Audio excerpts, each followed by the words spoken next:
Chapitre 5. Forêt de Malaverse. Février. Un dernier maillon céda. L'ouverture dans le grillage se révélait désormais suffisante pour que Salim se glisse de l'autre côté. Il rangea la pince coupante dans la poche de son blouson et franchit la clôture, conscient que la clarté de la lune le desservait, mais qu'il lui était impossible d'attendre davantage. Il avait déjà perdu trop de temps. D'abord à essayer de contacter les boulangers, puis, lorsqu'il avait admis qu'ils étaient absents, à dénicher cette forêt sur une carte et à s'y rendre, à pied puisque c'était Ewilan qui détenait tout leur argent. Lorsque sa fatigue et son inquiétude avaient fait taire ses scrupules, il avait volé un scooter. Il avait abandonné l'engin, vidé de son carburant, une trentaine de kilomètres plus loin, et avait poursuivi sa route à vélo jusqu'à ce qu'une crevaison l'oblige à nouveau à marcher. À ce moment-là, toutefois, il avait atteint la forêt de Malaverse et estimait toucher au but. Sauf qu'il avait fallu dénicher une institution qu'aucun panneau n'indiquait et que personne dans la région ne semblait connaître. La chance, cet ami versatile, avait fini par lui sourire. Affamé, il reluquait la devanture d'une boulangerie dans un village perdu au milieu des bois lorsqu'il avait entendu le patron indiquer l'adresse à son jeune livreur. Il avait réussi in extremis à se glisser dans la camionnette.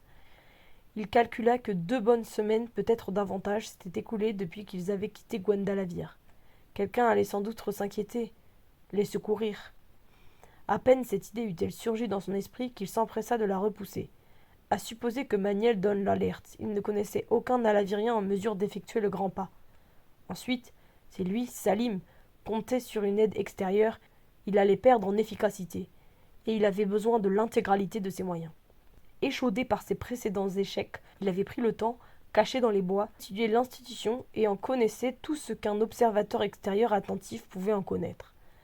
Plusieurs hectares de terrain plantés de pelouses et de rares bosquets, une allée principale bordée de platanes centenaires, desservant une bâtisse ancienne et élégante, celle où il avait aperçu Ewilan, flanquée de 2 ailes basses en béton. L'une d'elles, de taille réduite, semblait abriter les gardes, leurs chiens et l'intendance de l'institution. L'autre, beaucoup plus vaste, ne comportait qu'une porte surveillée en permanence par 2 hommes en faction. Durant son guet, Salim n'avait vu qu'une dizaine de personnes emprunter cette porte, toutes vêtues de blouses blanches. Prudent, il exclut d'explorer la petite structure, mais hésita longuement entre la bâtisse de briques rouges et la construction gardée. Si dans l'une il avait aperçu Ewilan, l'autre ressemblait davantage à une géole ou un hôpital, et le fauteuil de son ami était poussé par un infirmier. Il n'était plus temps de tergiverser. Salim se décida pour la vieille bâtisse qui lui paraissait plus accessible. Si ses recherches demeuraient infructueuses, et s'il ne se faisait pas repérer, il explorerait le reste de l'institution. Il se glissa comme un serpent à travers l'étendue herbeuse qui le séparait de son but, se jetant à terre dès qu'il percevait le moindre bruit, la plus infime agitation. Il restait alors immobile un long moment, ne se relevant qu'une fois certain que la voie était libre. Sa jambe le faisait souffrir, mais il ignorait la douleur, la traitant par le mépris puisqu'il ne pouvait pas la faire disparaître. Il avait décidé qu'il ressortirait de cet endroit avec Ewilan ou qu'il ne ressortirait pas. Atteindre le mur couvert de lierre lui prit presque 1 heure. 1 heure épuisante. Lorsqu'enfin il se faufila sous un buisson d'ornement au pied de la façade, juste sous une fenêtre, il respira plus librement. L'enseignement d'Elana lui revint à la mémoire sous forme de sentence. Un voleur ignorant passe par la porte, un voleur confirmé passe par la fenêtre, un voleur astucieux passe par la cheminée, un marchombre passe. Très bien, sauf qu'il n'était pas encore marchombre. Il s'en fallait même de 2 ans et demi avant qu'il ne puisse prétendre au titre de novice. Le visage de son initiatrice s'imposa à lui. L'art du marchombre est fluidité. Qu'il vole, marche, grimpe ou tue, son geste n'est qu'harmonie. Une seule partition jouée sans interruption du début à la fin, un souffle de vie irrésistible car parfait. Salim se leva. La pièce derrière la fenêtre était sombre, apparemment un salon vide. Au fil des ans, les battants à la française avaient pris un jeu important. Il glissa 2 doigts par l'interstice, pinça la crémone qu'il réussit à actionner. Une brève secousse et la fenêtre s'entrebâilla. Il enjamba l'appui et se faufila dans la bâtisse. Adoptant la démarche glissante enseignée par Elana, il gagna la porte sans perdre de temps à détailler le mobilier ou la décoration.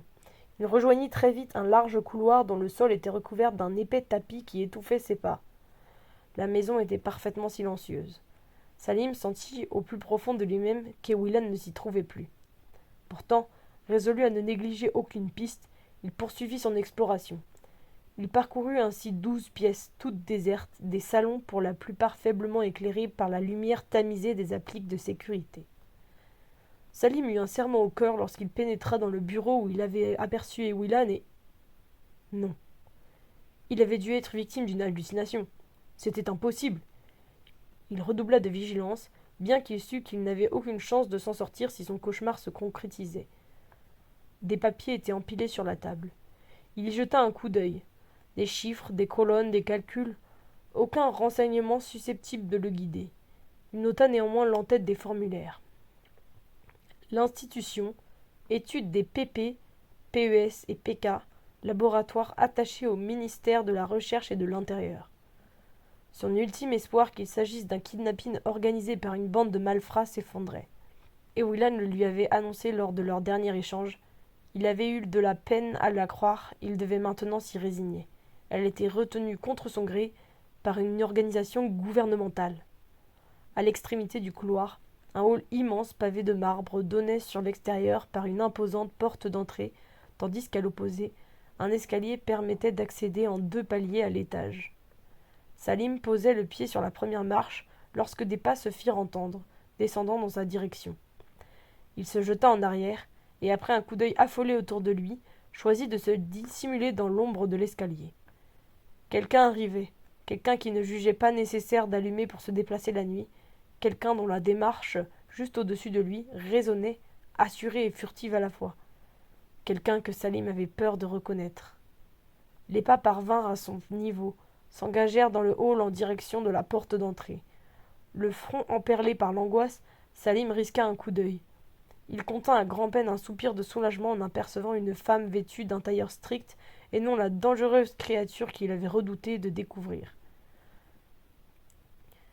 Alors qu'elle ouvrait la porte et sortait sur le perron, une particularité dans sa façon de se déplacer, un imperceptible déhanchement, glaça Salim. Elle pivota légèrement pour refermer derrière elle.